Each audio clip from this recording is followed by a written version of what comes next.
Hi there! My name is John Harvey and this is my book. We're going to pick up now on chapter 2.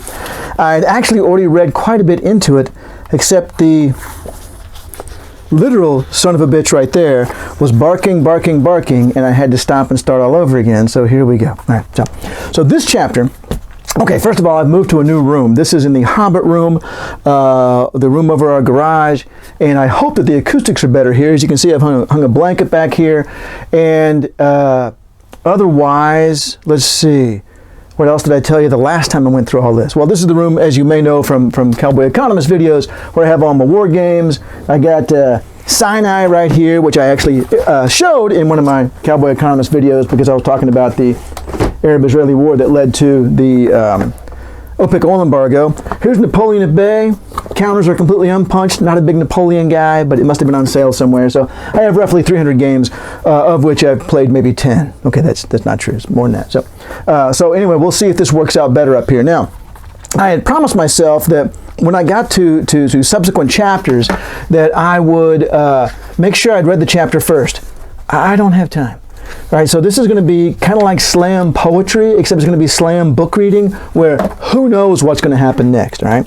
So I'm going to read here now from pages 8 to page 36 as footnotes, I guess about 35 in chapter 2. Now, chapter 2, if you remember from the last two videos, first one was just the acknowledgments and kind of setting things up. The second one was the introductory chapter where I didn't have really a whole lot to say. And now we're really getting into the subject more seriously. This is going to be a chapter on economics as a scientific discipline. Well, that's a lot to bite off right there. And this chapter took me a very long time to write. The problem was, well, here, let me read you the opening paragraph and then I'll back up and give you the little commentary I was about to give you. Marxists, Austrians, neoclassicals, feminists. These are all subgroups of the larger group called economists.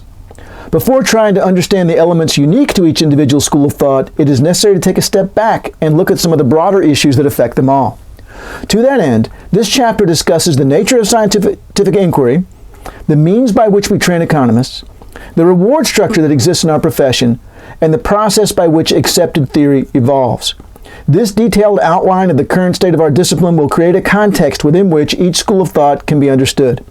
A key conclusion of the chapter is that the development of reliable explanations of economic phenomena requires a pluralistic approach to the development of theory, one in which schools of thought debate openly and vigorously in an atmosphere of mutual respect. Unfortunately, the actual structure of our discipline encourages just the opposite. So, I'm going to go through here and talk about something that I don't think philosophers still 100% agree on, and that is what is the nature of science, and then talk about the economics discipline, the incentive structures that exist there. I'm going to move the camera up just a little bit. Those of you who are only listening need not worry about this at all.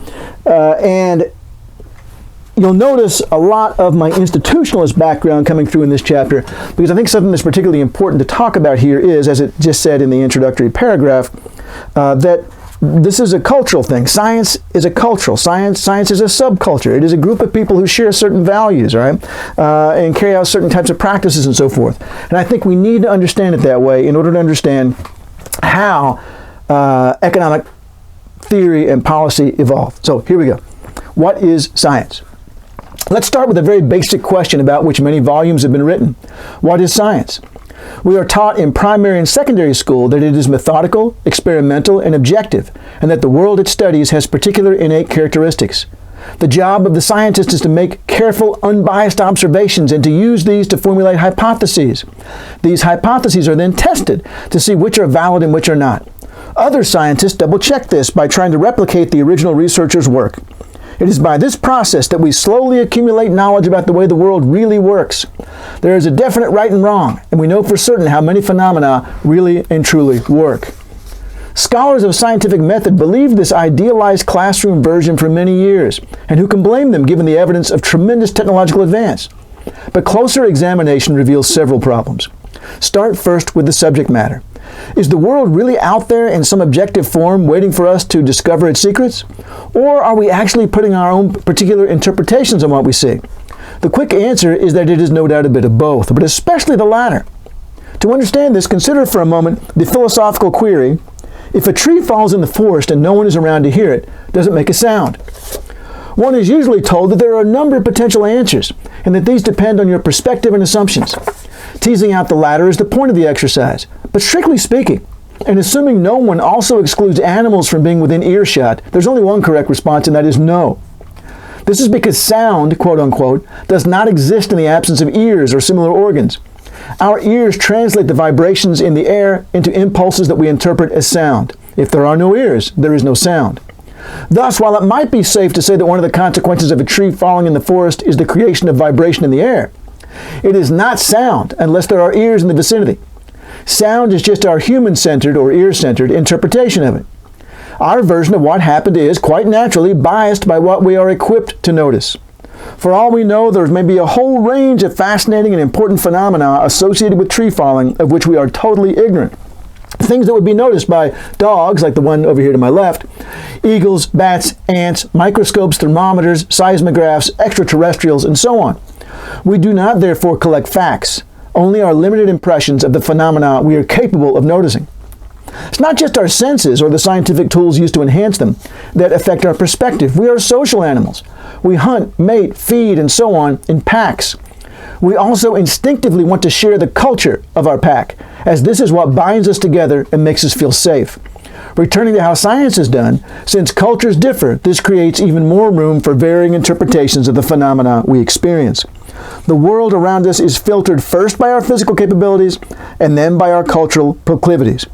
To offer a simple example, take the fable of the boy who cried wolf, attributed to the Greek storyteller Aesop. A young shepherd is guarding his flock in an isolated pasture and is very lonely and bored. He decides to call out "wolf" so that the townspeople will rush out to help him. They do so, which relieves his boredom. But when they arrive, he tells them that the wolf's already gone. They go back to town until he repeats the very same cry for help the next day and the next. Each time they hurry to the pasture, only to be told that the wolf has just left. On the fourth day, a wolf really does attack the flock, and the shepherd calls out once again, but the increasingly suspicious townspeople do not come. They assume it is yet another of his lies, and the boy and his flock are devoured. In cultures where this story is told, the intended lesson is that if you continually lie, no one will believe you even if you are telling the truth. The moral is that you should always be honest.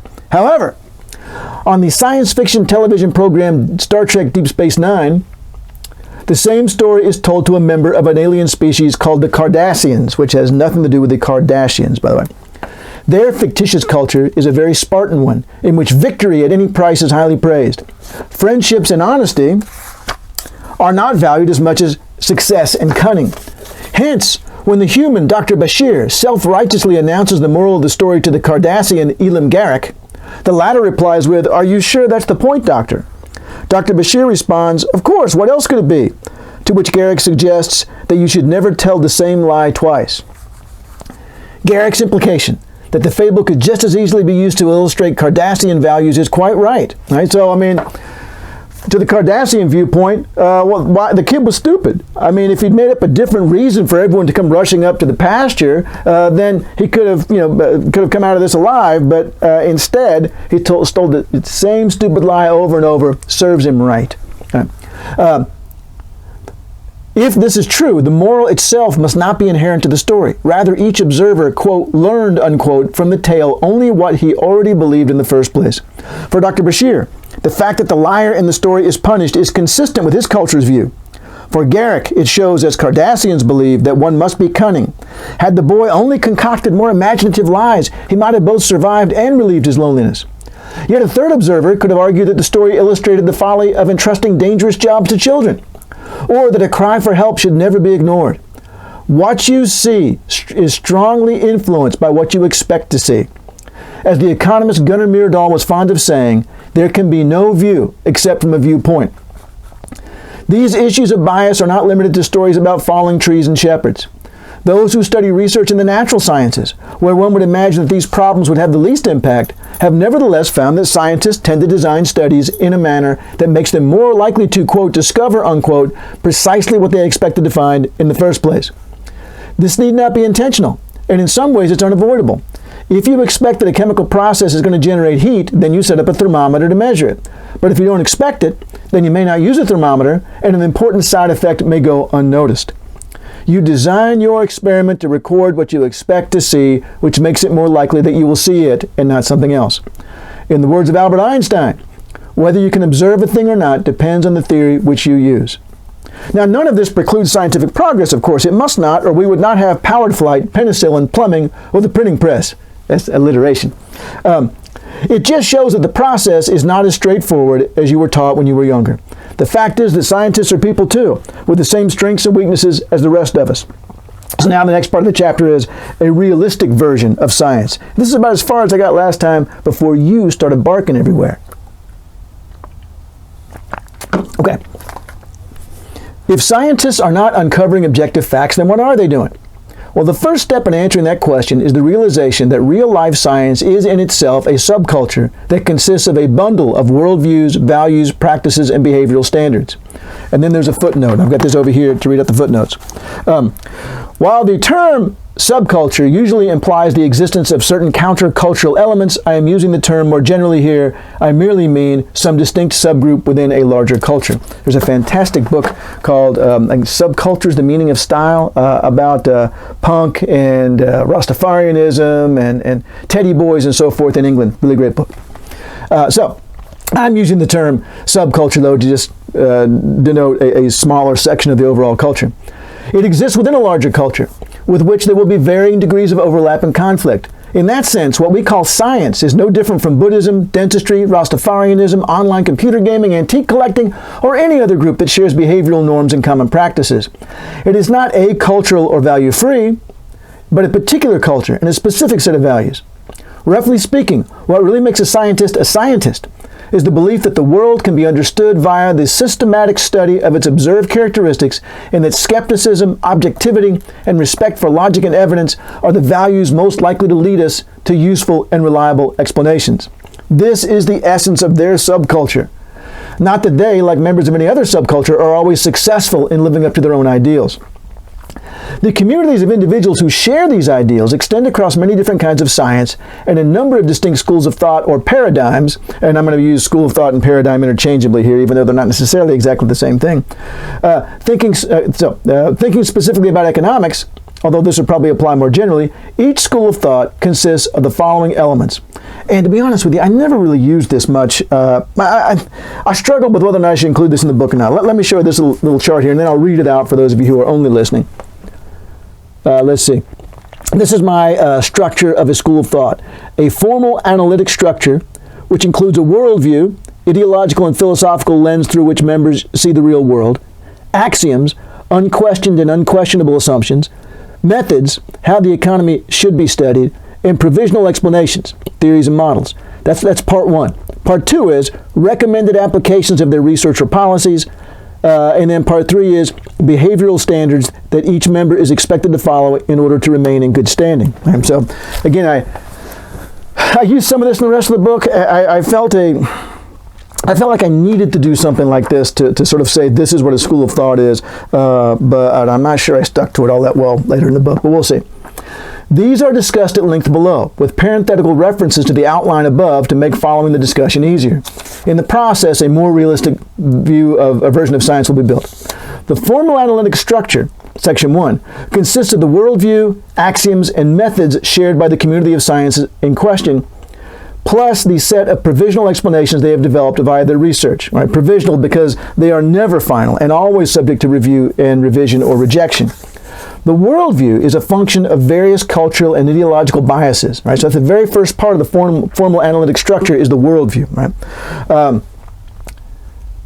It provides the lens through which the real world is seen and subsequent analyses are made. It includes the school of thought's view on the nature of humanity, its common goal or sense of economic justice, and what the members assume regarding the nature of economic inquiry. That is, their broad philosophical understanding of what it means to do research. Now, I do follow up with that in each chapter. Particularly, I thought it was important to say what each school of thought has in mind in terms of their view of human behavior, of human nature. Right? Axioms, that's the second part of the formal analytic structure, are the unquestioned and indeed unquestionable concepts that every member of the school of thought accepts. For example, neoclassicism's belief that economic agents are rational, or Marxist assumption that all history is a history of class struggle. Methods, that's the third part, describe the acceptable or preferred means of studying phenomena in the paradigm. Deduction, induction, surveys, or interviews, these are not looked upon highly in neoclassical economics, but they are the very core of many other social science disciplines, statistical analyses, and so on. Armed with the above, scientists observe the world around them. And so armed with what? Let me make sure you understand that. Armed with the above, armed with a worldview, all right, with their ideological and philosophical lens, armed with their axioms, the things that they think are unquestionably true. You're not a Marxist if you don't believe X, all right? And their methods, the way they think, okay, well, how should we study the world? How is the world understandable? Armed with those, economists observe the world around them and determine which phenomena are of interest and therefore worthy of study.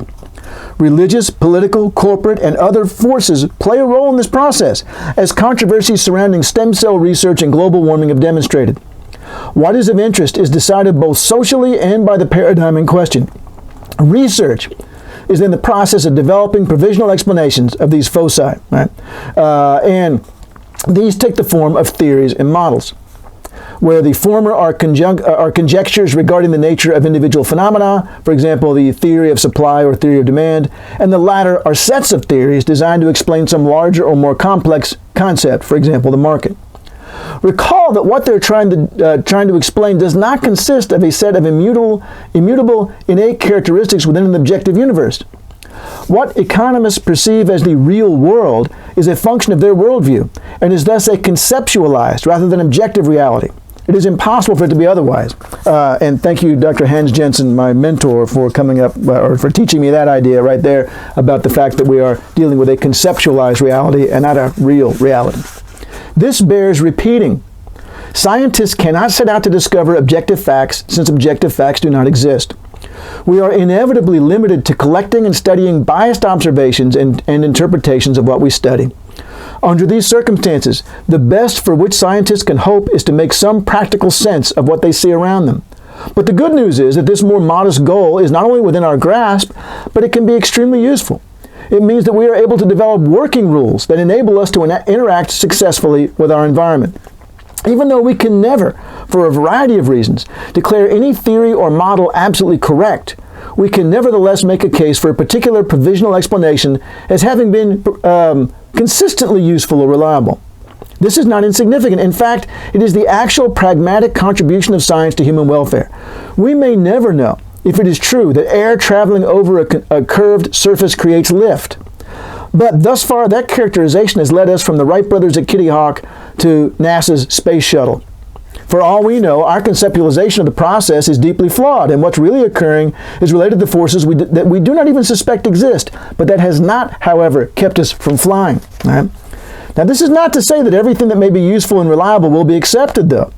And acceptance must occur if a theory or model is to enter the paradigm's formal set of provisional explanations. Utility and reliability are certainly important factors in that process, but they are by no means the only ones. There are many forces in society and science that affect a theory or model's popularity, some of which have no serious connection to its specific merits. It has already been suggested that the broader culture can shape scientific debate. History is full of examples, from evolution to stem cell research and Galileo to Dr. Kevorkian. Science and scientists are part of a larger social unit and are necessarily constrained by that connection. Not that science is slave to non-scientific influences. It is a two-way street, such that it both affects and is affected by the broader set of values. The ideals we generally associate with the scientific subculture may be inserted into the broader debate because those members of society who are scientists successfully argue that they should be. This is why creationists find it necessary to supplement their religious positions with evidence regarding the fossil record. They feel obliged to at least appear to speak the scientist language in order to be taken seriously. Okay, moving on to the next component of the school of thought, recommended applications or policies. So again, the first part is formal analytic structure is their worldview, how do they, their conceptualization of the world, their axioms, the things that they think are absolutely true. I just said not to use the word true, didn't I? But nevertheless, within the school of thought, that's the, if you don't believe, let's put it this way, if you don't believe X, then you're not a member of the group Y, right? then their methods, how do we study the world, and then their provisional explanations. So you've gone down through, okay, I think I've explained the world. Now what? Well, what recommended applications do you have? In other words, what policies do you recommend? So that's what we're up to now. Recommended applications or policies. These arise from the comparison of two segments of the first component. The social goals contained in the worldview part of the formal analytic structure suggest what members of this paradigm think the world should look like, while the conceptualized reality from the provisional explanations shows how they think it really looks. If these are not the same, then some course of action will be suggested. Note that because these recommended applications or policies are informed by the school of thought's provisional explanations, two paradigms could perceive the exact same problem but recommend different solutions. For example, if unemployment is deemed to be unacceptably high, post-Keynesians might argue that this calls for a government job guarantee. Neoclassicals, on the other hand, may suggest the repeal of the minimum wage laws, while Marxists would argue that that unemployment is a natural consequence of capitalism and will not end until the workers revolt. Thus, they could agree on the problem, but disagree about the solution because their theories and models specify different lines of causation. The final component, and this is where the institutional stuff really comes in, the final component is that associated with behavioral standards. While one will not find complete homogeneity within any subculture or individual school of thought, there are certain core values, practices, and beliefs that each member must follow to remain in good standing. These standards are violated at the risk of loss of status or expulsion. By contrast, conspicuous adherence may lead to increased prestige or promotion, and success in promoting particular models and theories, especially in terms of what is selected for publication. Primary and secondary standards are obviously related to the items underneath the formal analytic structure, but they're not identical.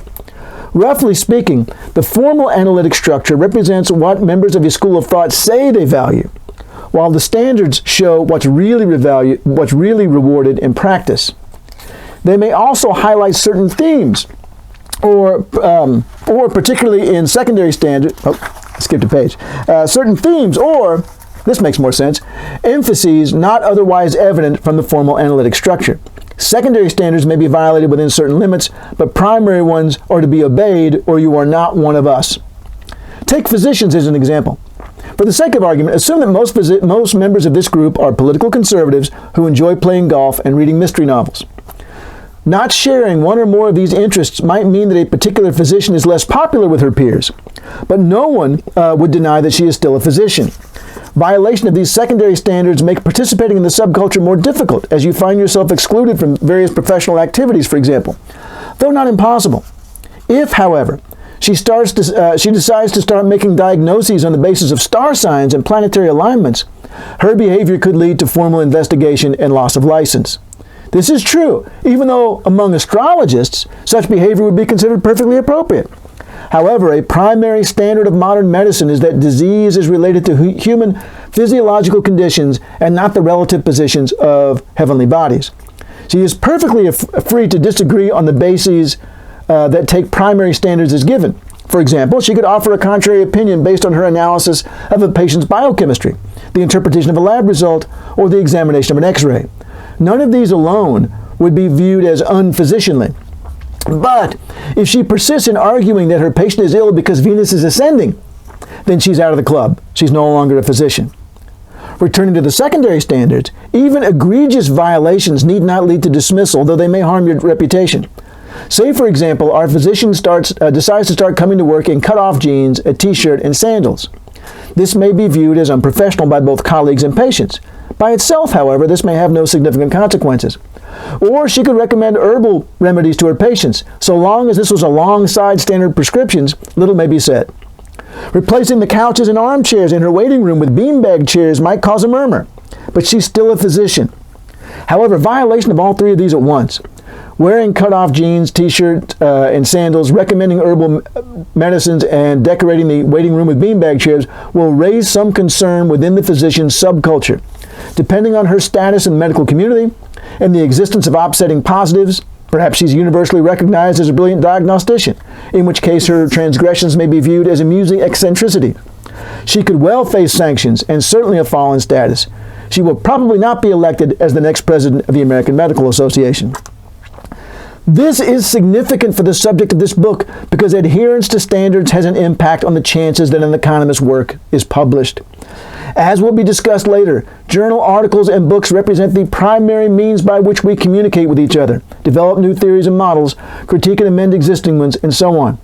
However, those unable to win the approval of the gatekeepers by adhering to established standards may not join the conversation. Standards really do not, incidentally, have to be forced on anyone. To begin with, those who consciously elect to join a subculture are probably predisposed to conform to those particular norms. If not, then the values in question may take hold as interaction with other members occurs.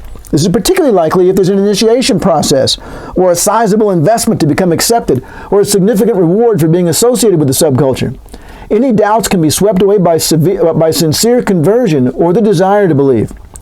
But even if one remains unconvinced, being a member at least requires paying lip service to the primary standards. A physician who truly believes her patient is ill because he is a Virgo must, if she is to keep her license, keep this to herself and offer a diagnosis that is consistent with accepted medical practice. Standards can evolve, of course, but this generally takes a long time in unusual circumstances. Powerful personalities, strong external forces, and so on may be involved, and it is just as likely that these lead to a new subculture or school of thought than change in the existing one. Institutions resist change. Returning to the point raised above, behavioral standards and the formal analytic structure of the paradigm are related, but necessarily distinct concepts. The formal analytic structure represents what those in a school of thought say they do, while the standards are closer to what they actually do. In certain branches of neoclassical economics, for example, their methodology places a great deal of weight on the predictive power of models. In practice, however, such tests are exceedingly rare. Not only is one not really expected to present this sort of evidence in defense of a theory, but the absence of such a tradition makes it difficult to imagine how it would even be done. For the student of economic paradigms, this is enlightening, because it is an important guide to what in practice really makes a theory or model acceptable.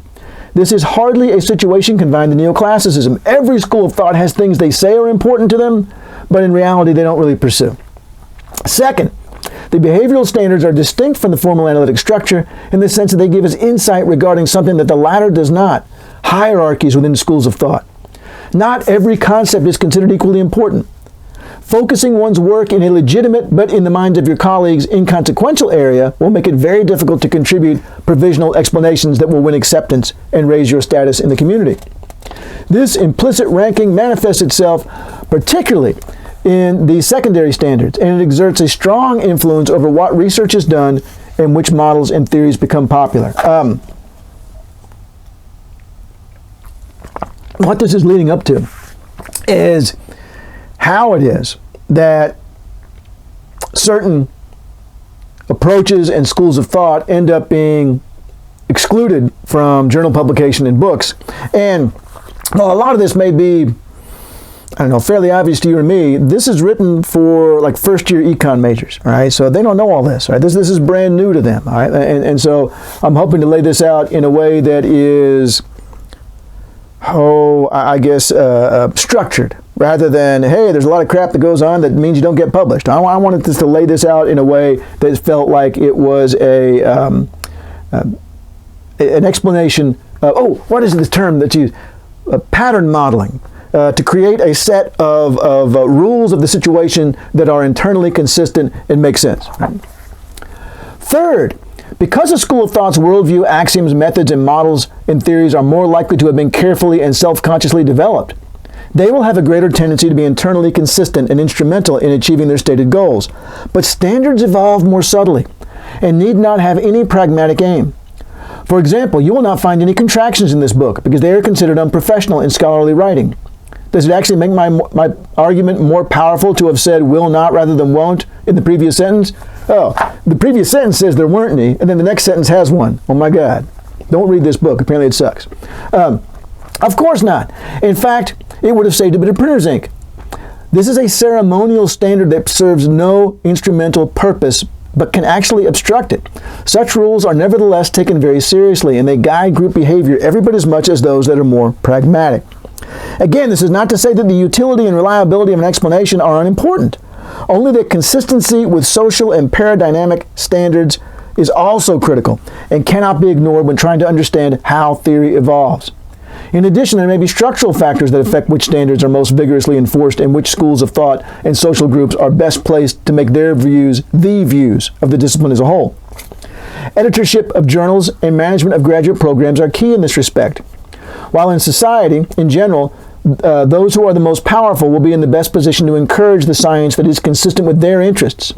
Not too many Fortune 500 companies fund centers for Marxist economic research, though it would not be surprising to have seen them underwriting a professorship in free enterprise. Those pursuing research agendas inconsistent with powerful social or scientific interests, regardless of how promising they may be in terms of utility and reliability, face an uphill battle. Any reasonable explanation of the evolution of theory, economic or otherwise, must be multidimensional and must consider more than just utility and reliability. It would be comforting to think that the best ideas always win, but the world's not that simple. The conclusion is that real science is not just some coldly rational institution slowly stamping out ignorance and replacing it with truth about the objective world around us. It cannot be, because no one is impartial and there is no objective world. Instead, real science is necessarily an imperfect attempt to generate practical explanations of our biased observations. It is the scientist's hope that others will accept these as reasonable. This is not meant to imply that science is a pointless exercise dominated by superstition and vested interest. Far from it. The subculture that values skepticism, objectivity, logic, and evidence has brought us many tangible benefits. But it has done so while operating under a number of constraints, some unavoidable, some external, some internal. The state of economic theory today cannot be understood independent of these forces. Yay, finally economics, all right? Economics, training, and apprenticeship, all right? Economists are members of the larger subculture of scientists. They share with them the belief that the world can be understood via the systematic study of its observed characteristics, and that skepticism, objectivity, and respect for logic and evidence are the values most likely to lead us to useful and reliable explanations. And they, too, are subject to the same sensory and cultural biases and external influences. What differ are the subject matter of their study and the nature of the internal forces, including primary and secondary standards, that affect their inquiry. With respect to the former, economics is anything associated with human social activities related to our well-being, especially as related to the production and distribution of goods and services and the allocation of resources. So what is economics? Such phenomena range from currency prices to antitrust legislation and from professional athletes' salaries to gender roles in the household. Contrary to popular belief, economics is not just about markets. Historical and contemporary economies dominated by command or tradition are of great interest too. Nor is it only about scarcity of resources. The Great Depression, for example, was marked by an excess of the most important resource in the economy, labor. While some individual schools of thought may employ a more limited definition, economics actually encompasses a wide variety of activities. Explaining the internal forces and primary and secondary standards governing our discipline requires a relatively detailed outline of the structure of the profession, including the manner in which economists are trained, the nature of their work, and how an individual enters the larger intellectual discussions that determine the course of theory. This will take some time, but I hope readers will find that this practical explanation, emphasizing the day-to-day activities of the professional economist, gives them a much better feel for how our discipline really works and where schools of thought exist. All this has an important impact on what sort of provisional explanations are developed and which ones become accepted, which of course is a major subject of this book. Let me say that again because it's really important and not necessarily obvious. The economic policies pursued by the Federal Reserve and the President and Congress are a function of what economic theorists, largely professors at universities, argue make the most sense. But, and this is the critical part, what they successfully argue is in turn a function of the structure and behavioral standards of the economist's discipline, of the economics discipline. Hence, the structural and behavioral standards of the economics discipline affect policy. I'm going to read that sentence again. The structure and behavioral standards of the economics discipline affect economic policy. Think of it this way. The essential charge of a police department is pretty straightforward. They enforce laws enacted by the legislature and apprehend or fine suspected lawbreakers. Guilt or innocence is determined elsewhere.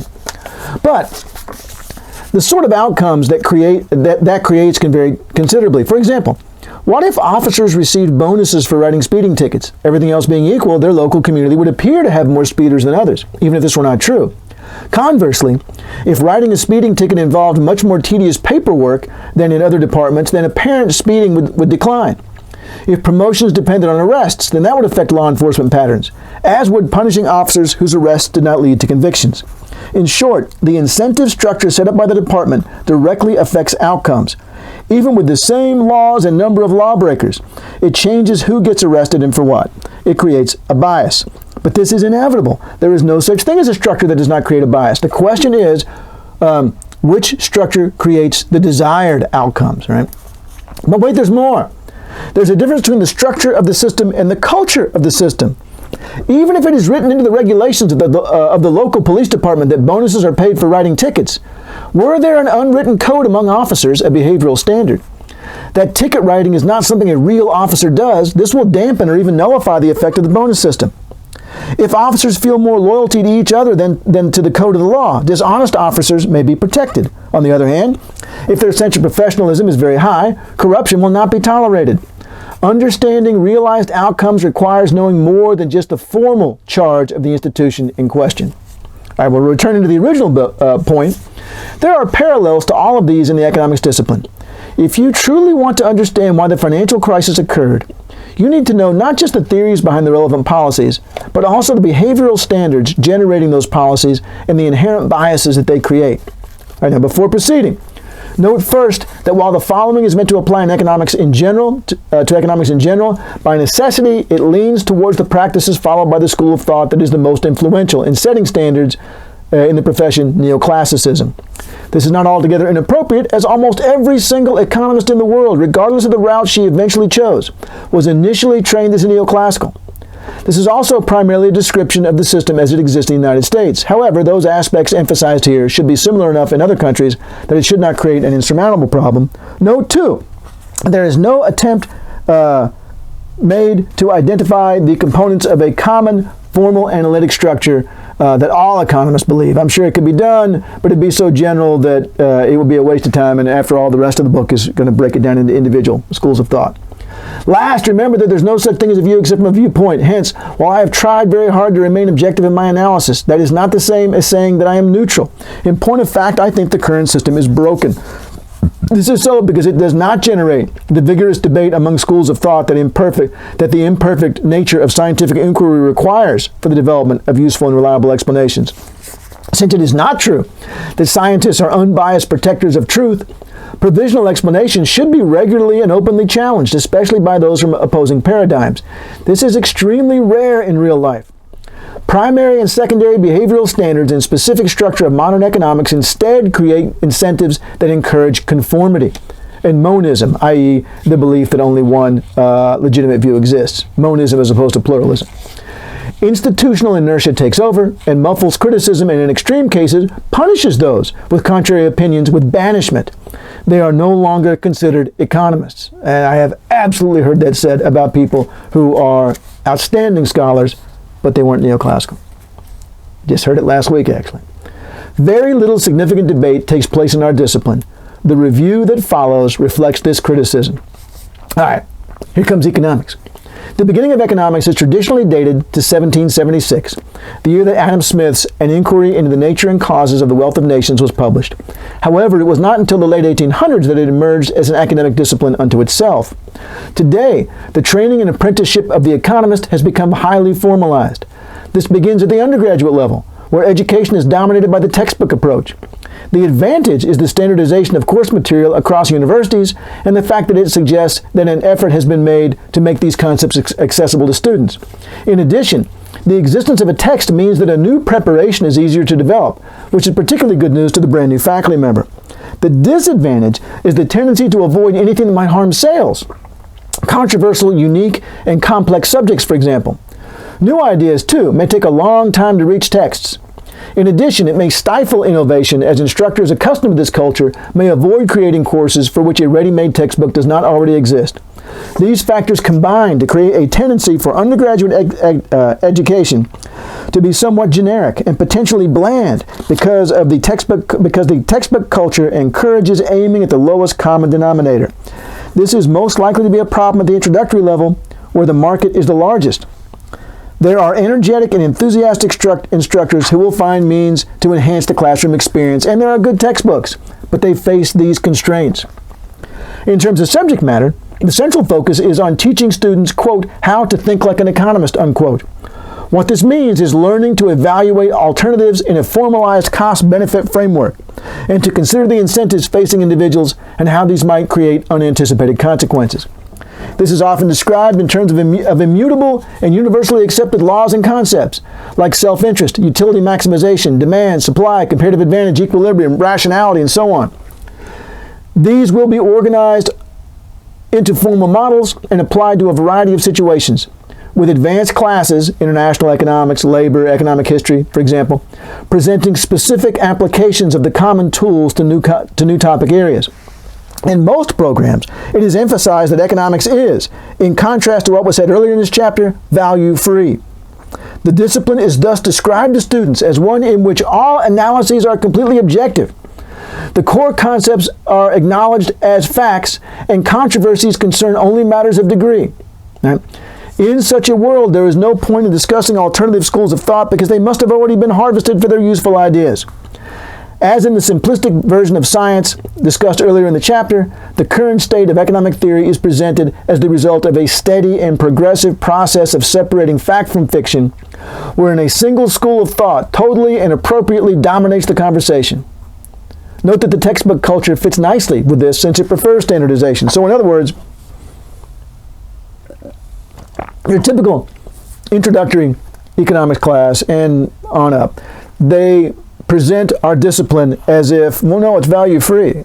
Positive economics is value-free. We're not making any value judgments here. And everyone accepts this law of demand thing and law of supply and comparative advantage and so forth.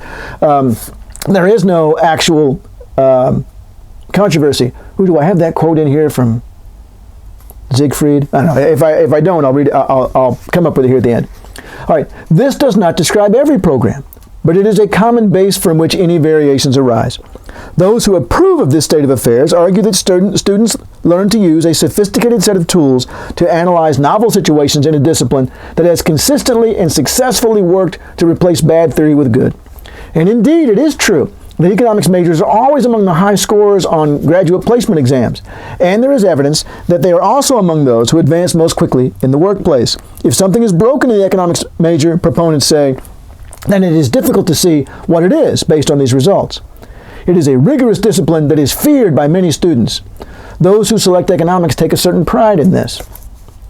Not everyone is so enthusiastic, however, and they worry in particular that portraying our discipline as completely objective and free of controversy is not only false, but it leaves students at the stage of dualism where all questions are viewed in black and white with decidedly right and wrong answers, as opposed to moving them to higher stages of cognitive development, multiplicity, contextual relativism, contextually appropriate decisions, and so forth. Reliance on multiple choice exams may also contribute to this naivete. This view implies that while the average economic major graduates with excellent problem-solving skills, whether or not she is equipped to understand where to apply them, what limitations they may have, and when other approaches might be more appropriate is an open question. Regardless of the strengths and weaknesses of this approach, some students, including your author and reader, emerge from the undergraduate experience with a desire to become an economist. To do so, particularly one who is able to contribute provisional explanations to the body of existing knowledge, one must almost certainly earn a PhD. In the United States, this requires taking the graduate record exam. I understand some of this is evolving since COVID, but nevertheless, graduate record exams, sending off transcripts and applications to various universities. Depending on career aspirations and the desired areas of emphasis, the hopeful may also consult one of many departmental rankings that exist. Once accepted, the PhD candidate will find that many of the classes sound very similar to those offered in her undergraduate curriculum. These may include macroeconomic and microeconomic theory, labor economics, public finance, international trade and payments, and so on. There are also courses not necessarily offered to those earning the bachelor's degree: econometrics, mathematical economics, game theory, and so on. In some classes, particularly those associated with the history of economics and economic history, are conspicuous by their absence. This is a function of the heavy shift towards developing advanced mathematical skills. This is evident not only from the mix of courses, but also the content of those that on the surface remain the same. An undergraduate international trade class, for example, might consist of a mixture of graphically and algebraically presented theory and institutional detail. At the graduate level, the latter may be almost entirely absent, while the theories are now explained using matrices and calculus. This transformation is so complete that 57% of the graduate students surveyed counted excellence in mathematics as very important to success in their program, while only 3% gave having a thorough knowledge of the economy the same rating. This is from a very famous Klammer and Colander book from 1990. One student commented, "You can walk in off the street and take the courses and not know what the Fortune 500 is and blaze through with flying colors. You can also come in knowing the difference between subordinated debentures and junk bonds and fail miserably." All right, now, though some economists view this as problematic, many others do not. In the typical graduate program, students learn the implicit lesson that what people say and what they do are not necessarily the same. Hence, relying on surveys, testimony, personal recollections, or any other form of qualitative data is seen as inherently suspect. This skepticism is extended to institutional and historical detail.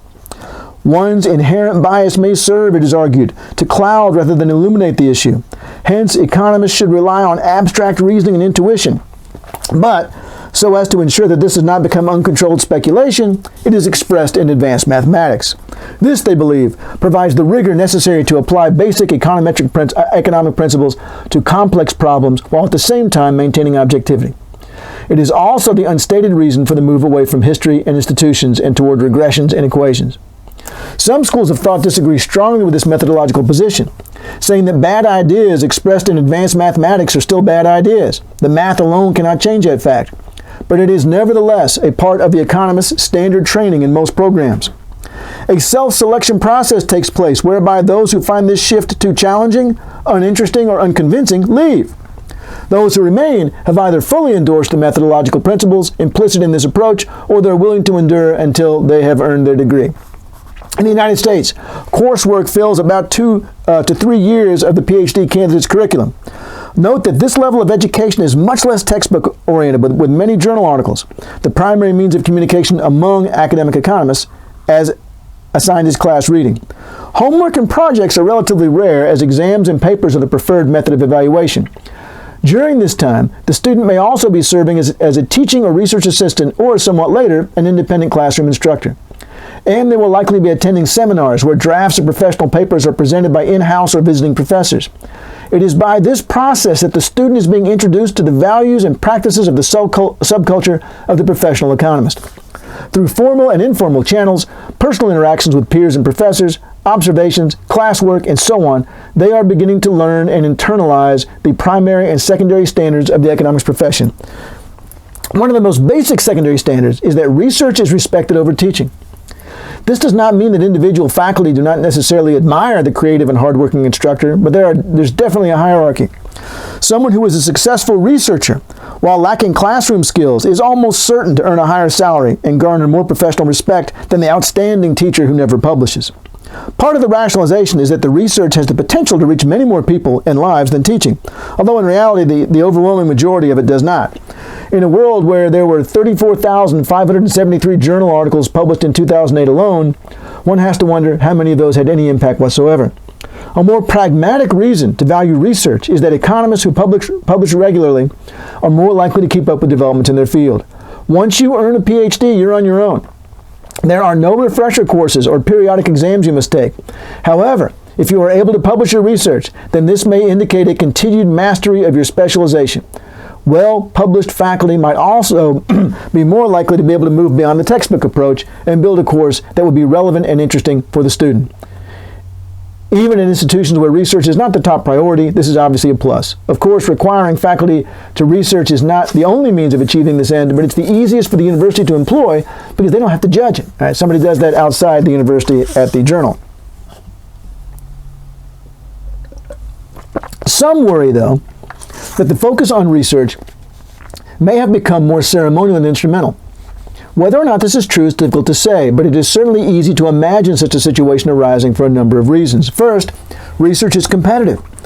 Just because you enter the game does not mean that you will succeed. In fact, most do not.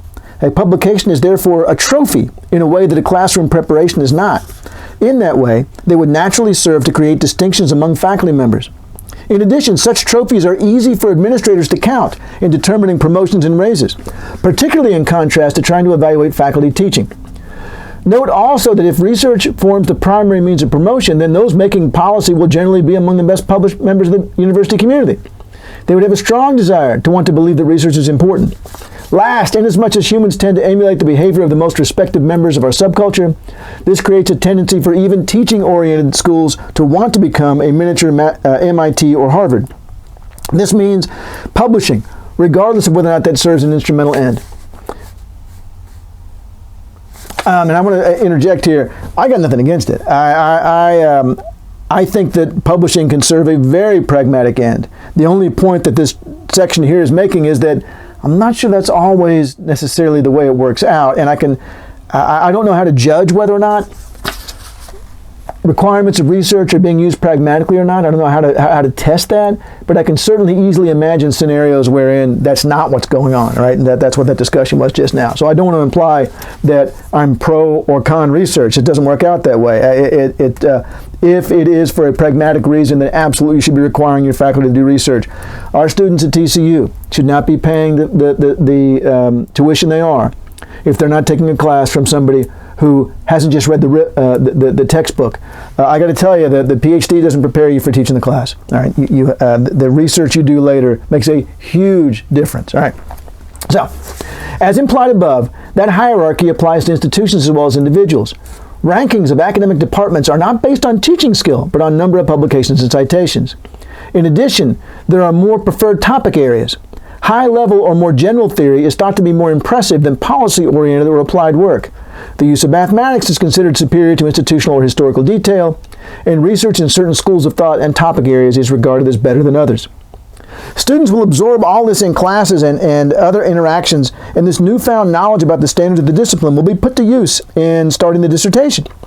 This begins after coursework, and comprehensive exams in the chosen fields are complete. I assume it works the same way everywhere. I know my daughter's finishing up her PhD right now. After you take all your courses, then you choose fields. I chose international economics and the history of economics. I had to take exams in those fields that until I passed them, I wasn't technically allowed to start my dissertation. And first, with the help of, so now you're going to start your dissertation. First, with the help of one or more faculty members, the student writes a proposal. This is then formally presented and defended before a committee of professors selected by the student. They will evaluate its significance and feasibility relative to the candidate's need to prove her ability to conduct independent research according to the current disciplinary standards. Once the proposal has been successfully defended, possibly with numerous amendments, the student sets to work. The dissertation usually requires 2 to 5 years, during which the student may take a course or two, but will largely focus on writing. She will probably also be teaching her own classes. The dissertation itself may consist of a single book-length thesis or a number of shorter ones. With the continuous advice and critique of her committee, the student develops her argument while being careful to follow the standards of the discipline. This is especially important if she plans a career in academia, where she will almost certainly be required to publish. If she can get an article or two out of her dissertation, it will be a big help to her earlier in her career. Many students never finish their dissertation. It takes a great deal of self-discipline to write something for which there is no deadline and no teacher pressuring you.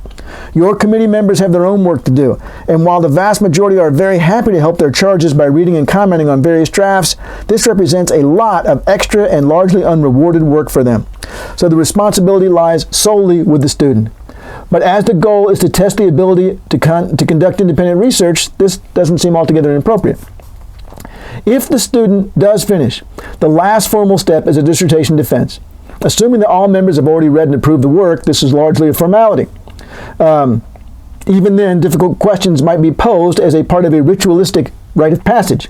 If successful, there are handshakes, hugs, and pats on the back as the new member is admitted to the tribe. If not, the student goes off to revise.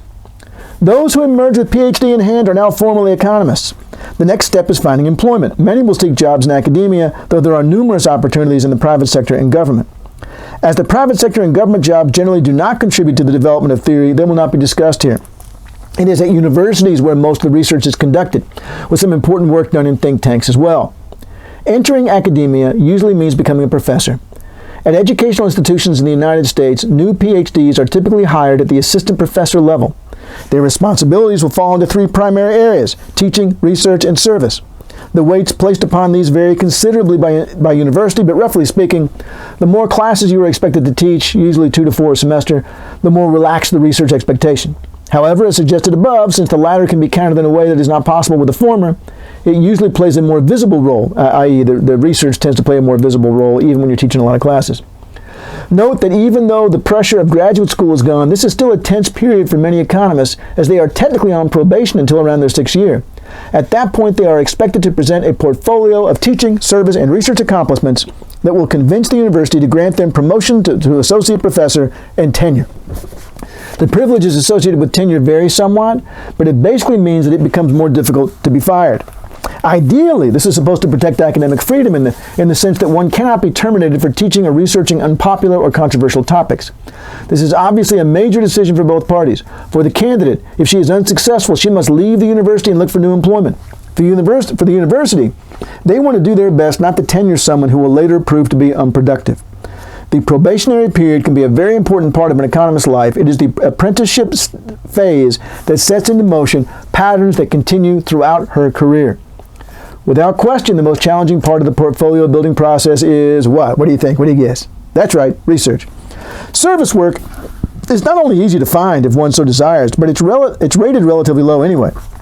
No one who performs competently in teaching and research is going to be denied tenure on the basis of not having served on enough committees. Teaching, I believe Melanie's home. I hear the garage. I'm over the garage right now, so I hear the garage door going up. Teaching is a great deal more demanding, and preparing several new classes can be very time-consuming. This is particularly true because graduate programs rarely spend much, if any, effort on teaching students how to teach. It's not a priority, since earning a PhD in economics does not necessarily mean a career in academics. As a consequence, the brand new professor will have to expend considerable effort crafting her courses and discovering and developing her personal skill set. For some, this is a pleasant and successful journey. For others, it is not. And I am going to stop reading for just a moment while I let the dog out of here, because otherwise he's going to go insane wanting to go see Melanie. Pardon me. Whew, okay. Well, that was not Melanie, that was a garbage truck, and I would greatly appreciate the viewers and listeners not passing on to Melanie that I confused a garbage truck for her. All right, back to where I was. How this is reflected in the portfolio is difficult to say. I don't want to suggest that universities do not take the teaching requirements seriously. Many, if not most, certainly do. But as suggested at several points above, it is very difficult to quantify the classroom skills of an instructor, especially with sufficient confidence to justify terminating someone's employment.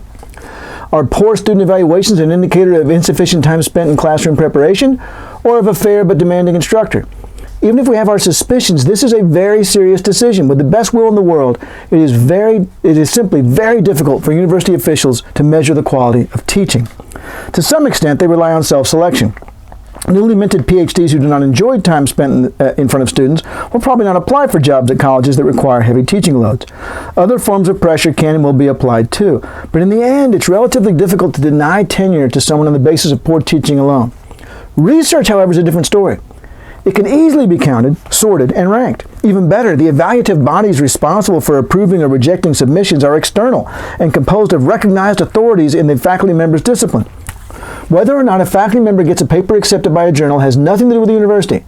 The editor, probably a well-known and widely published economist, will receive the submission and make a preliminary evaluation.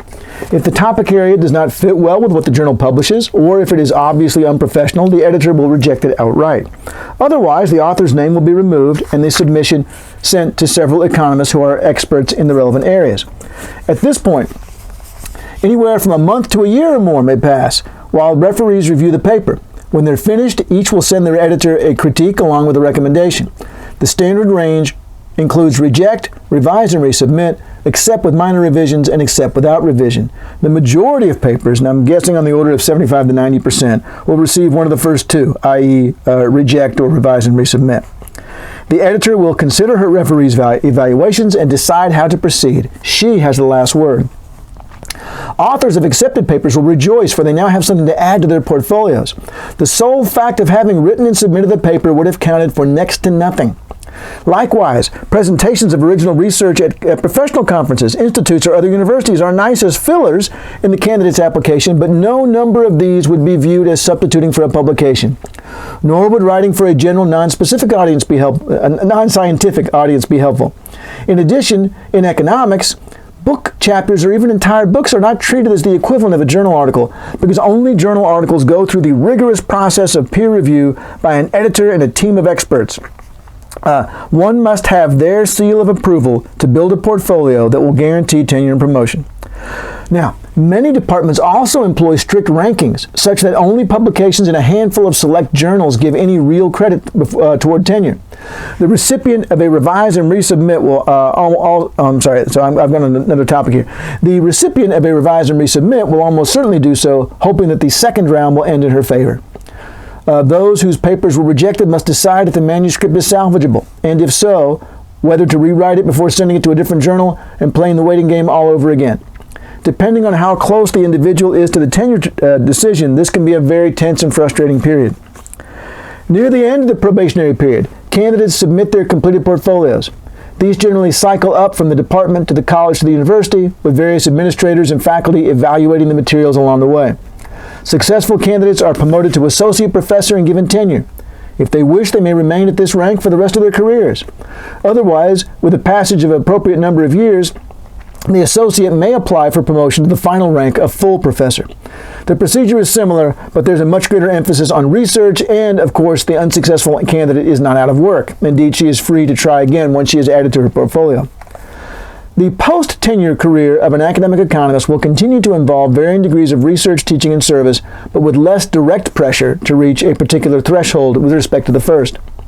One of the goals of the tenure process was to select only those who would willingly engage in this level of research appropriate to that institution. Personal goals vary as some professors move into administration, others into more popular writing, and still others into even more scholarship. Theoretically, the tenure professor is free to pursue different paths, although the rank of full professor and various other important perks are still reserved for those who are most heavily involved in research. All right, is this the last section here, John? We're getting close. Yeah, looks like it. Second to last. All right. Now we've got economics, schools of thought. These, then, are the people primarily responsible for the development of economic theory. After their formal training, which takes place over roughly 10 years of undergraduate and graduate education, they may participate in the academic discourse that occurs in our discipline. This discourse is usually segregated by school of thought and takes place in essentially two places: scholarly literature and the conferences organized by professional associations. The scholarly literature is generated by journals and book publishers, each of which tends to specialize in a particular economic paradigm or subject area. The Journal of Economic Issues, for example, is an institutionalist journal. Science and Society publishes Marxist work, and the American Economic Review focuses on neoclassical theory. Each school of thought may also recognize an unofficial hierarchy of the journals in which they publish. Economists wanting to stay abreast of developments would look first to the leading journals in their school of thought. These are the face and front line of every paradigm, and it is also where you want to be seen. Though they tend to earn relatively less respect than articles, books can be important too. This is particularly likely if the author has already established a reputation in journals, or if it's a classic of some sort. The role of conferences and professional associations in the development of economic theory is less direct. The former are organized meetings of economists at which unpublished research is presented, usually in the form of a 15 to 20-minute oral report, nowadays with lots and lots of PowerPoints. Such gatherings vary from meetings of thousands at large hotels and convention centers to a few dozen in university classrooms. Participation requires the submission of a proposal to the conference organizer, often an officer in the relevant organization. Presenters are organized into panels by topic, and papers may be discussed by a conference volunteer or the audience members. It can be very formal or very relaxed. It can be very spirited or very sedate. Conferences and associations sponsoring them are tied to specific schools of thought and subject areas just as much as journals and publishing houses are. Unlike the journals and publishing houses, however, their impact on theory is minimal. Conferences are largely social, and the papers presented there, even if exciting and thought-provoking, are reaching a very small audience. The author, hoping to gain more exposure for her ideas, would likely send her presentation paper to a journal. Conferences do play an important role, though. Even in the internet age, a face-to-face interaction can be a uniquely effective means of facilitating the exchange of ideas, association planning, and the establishment of professional contacts. But each school of thought really exists on the pages of books and especially journals. It is there that the meaningful conversations take place, even if we get PowerPoint previews at convention hotels. Not every published article has a significant impact. How can they? And I cited those numbers for you earlier. Nor is this out of line with what most of the authors expect. The majority of professional economists are doing something that is akin to what Thomas Kuhn called normal science, the relatively routine work of slowly accumulating detail in accord with the paradigm's established theory. This may involve the application of core concepts to an unexplored area, Marxist ideas of class as related to gender issues, for example, or the resolution of an open but not necessarily critical question. Does Keynes's general theory assume endogenous or exogenous money? This sort of work can lead to lively and useful conversations, perhaps later resulting in significant insights.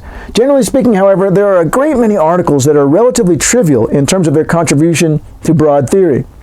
These still may serve a purpose, however, in terms of helping the author develop her professional skill set, or as a useful, if not essential, components of a larger body of literature. But they don't end up on anybody's required reading list. To interject something that's not in the book here, honestly, I write articles for myself because I'm trying to figure something out. I'm curious about it. And if somebody reads it, that's great. I want someone to read it. I want it to be cited. But honestly, so much of it is just pure curiosity driven, right? And you are developing your skills and you are understanding your discipline better. How does an article receive the distinction of being on somebody's required reading list? Well, there's no single explanation other than the fact that, other than to say it proved significant. But since significance is in the eye of the beholder, and more importantly, of a journal referee, this is hardly an unambiguous answer. We can say that a multiplicity of variables contribute, and that these are a function of the very same factors that determine whether or not the research is published in the first place: primary and secondary standards. Applications of these deemed by the scientific community as particularly clever or timely or unique take center stage, possibly as lead articles in the highest ranking journals. They can inspire other authors, receive frequent citation, and are assigned in class and potentially change how economists think about some aspect of their work. This is how theory evolves. It is also how the standards may evolve. It has been mentioned on a number of occasions that while the acceptance of the primary ones is vital to the success of a provisional explanation, one may reject one or more of the secondary ones and still achieve notoriety. The key is to justify that rejection in the context of the other standards. In fact, such an achievement might well serve to make an idea, quote, significant, unquote. And it may eventually lead to a paradigm-wide revision in the list of standards. Or it could cause a splintering of a school of thought into subgroups or into an entirely new paradigm. History has been witness to both, and it's impossible to predict a priori which will occur. Within Marxism, for example, Barron and Sweezy's classic study rejected one of Marx's core arguments regarding the trend rate of profit in capitalist economies. However, it did so in a way that complemented many of the other standards, and it was, in at least some economists' opinions, more consistent with the historical data. There are limits to this, of course. There must be something that is ultimately Marxist about Marxism. But it gives a basic idea of how evolution in economics takes place. It's a result of a complex interplay among the paradigmatic and disciplinary standards, external forces, personalities, and the structure of the profession. A comment made earlier still stands. However, institutions resist change. Normal science is the dominant activity of our profession, and most of our time is spent solving puzzles rather than rewriting economic theory. The example of Barron and Sweezy raises one more issue that should be addressed before detailing the standards that exist in the economics profession: the interplay between theory and evidence in the evolution of paradigms. It was noted above that their revision was viewed as being more consistent with historical trends than Marx's original. One may wonder if this sort of adjustment to fit real-world observations is common, and generally it's not. This is so, first of all, because, as noted repeatedly, institutions resist change. Approaching economics from a particular perspective can quite naturally lead, for instance, to one only noticing data that conform to your view. And even if contrary evidence is detected, it may take a considerable accumulation to lead you to reject the school of thought in which you were trained, earn tenure, and establish a reputation. Furthermore, what weight of evidence should we consider sufficient to force the alteration of a theory? Is one observation among thousands enough to indict a paradigm's core concept or model? After all, ours is a discipline in which controlled experimentation is impossible. Our data are always contaminated by the fact that everything else is never equal. There is no easy answer to this. And it is because of this that one may see one school of thought arguing vehemently that another's explanations are completely inconsistent with real-world observations, while the latter sees no problem at all. Ultimately, a school of thought's worldview, axioms, methods, theories, models, and policy prescriptions must be consistent with the world they purport to explain if they are to be useful and reliable aids. Determining the degree of consistency, however, is very difficult, particularly given the realistic view of science wherein absolute objectivity is impossible and the theory determines what we see. If this were not true, there'd only be one school of thought and this book wouldn't be necessary. Okay, this is now the last major section here before the conclusion, so not too much longer to go, which is good news for both of us. All right. Economics, primary and secondary standards of behavior. Throughout this chapter, the important role played by behavioral standards in determining success and the status of the economist has been emphasized. While they were already introduced in the earlier discussion of the education and career of the professor, they will be reviewed and more clearly specified here. Standards vary by school of thought, of course, but many are common to all economists. The key primary ones are the subject matter, that is, you're not an economist unless you're doing economics, the belief that the world can be understood via the systematic study of its observed characteristics, and that skepticism, objectivity, and respect for logic and reason are the values most likely to lead to useful and reliable explanations. And to go back to something earlier in the chapter, and I keep emphasizing this, I'm arguing that the pragmatic, realistic thing that science can do for us is to create useful and reliable explanations. Useful and reliable explanations. Useful and reliable explanations. So what leads us to these things? Skepticism, objectivity, and respect for logic and reason. And all economists believe this. Someone convicted of not following these would suffer consequences.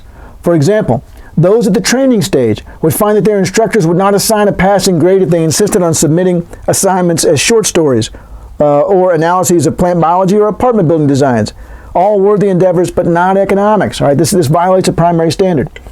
Likewise, the professor who drifted into these areas would find that unless a very convincing link could be made, she is no longer considered an economist. The main gatekeepers in this latter case would be the journal editors, meaning that the cost of straying would be banishment from publication, a death sentence for an untenured professor. Quite right. Why should the economics department tenure someone who has spent the last 6 years publishing in chemistry journals? She needs to find a new job. The pursuit of systematic study as guided by skepticism, objectivity, logic, and evidence is taken just as seriously, though it may be somewhat more difficult to prove violations than with the subject matter. Again, the enforcers will be the students' instructors at the undergraduate and graduate levels and the journal editors thereafter. Failing to adhere to these standards is the equivalent of being unscientific, a label that every self-respecting scientist obviously wants to avoid, and something that would represent a real obstacle in gaining the approval of departments, associations, conferences, journals, and publishers.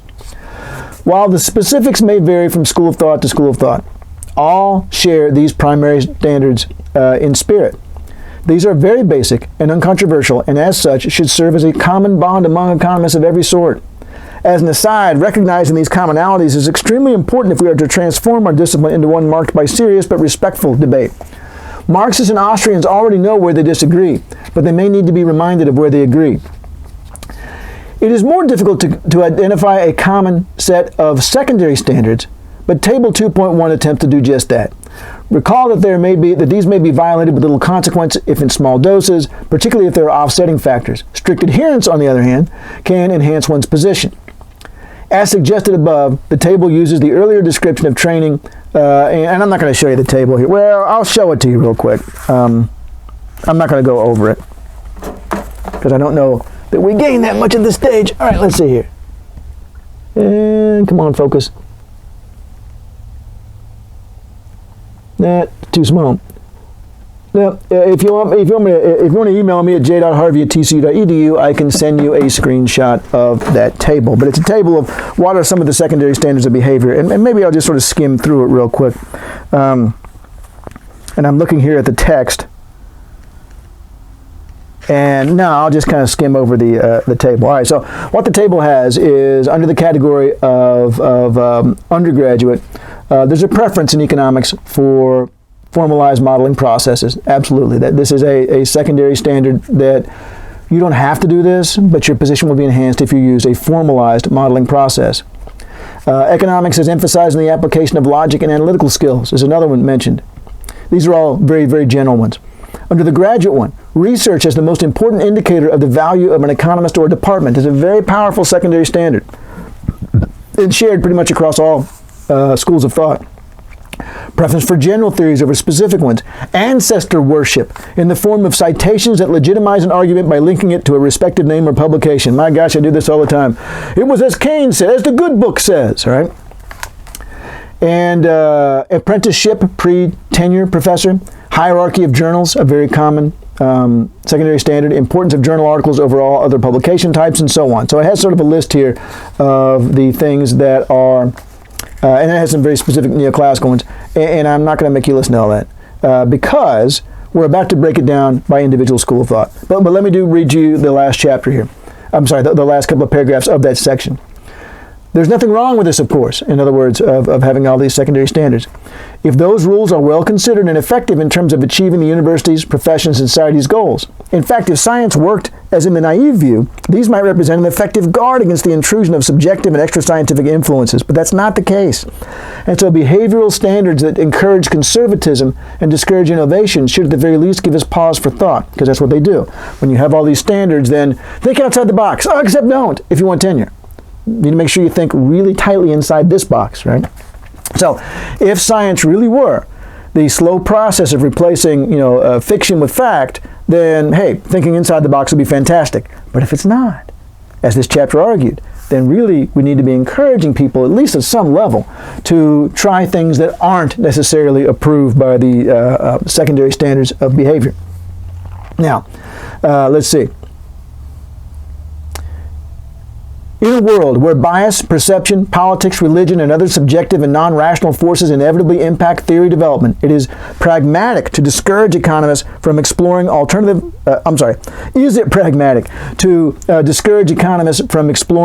perspectives by decreeing that the only worthwhile publications are those few journals that most vigorously defend one particular set of secondary standards?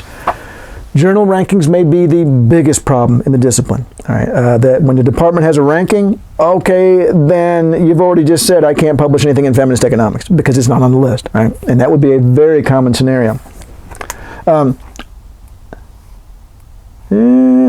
If Marxists, feminists, institutionalists, post-Keynesians, Austrians, and new institutionalists, and now there's a new chapter in this version, ecological, are not crackpots, if these are instead intelligent, hard-working individuals who share with neoclassicals a strong respect for systematic analysis, skepticism, objectivity, logic, and evidence, then they should, in fact they need, to have a scholarly forum in which they converse. Unfortunately, the far more common situation is that members of one school of thought dismiss some or all of the others as unscientific and therefore unworthy of their time. For me, there is not a single paradigm from which I have not learned something unique and insightful. This does not mean that I think they're all correct, any more than each of a competing diagnoses of a patient's disease can all be right. But presumably, the methods by which we cure our patient begins with an open discussion of the strengths and weaknesses of each theory, not with an a priori suppression of all but one.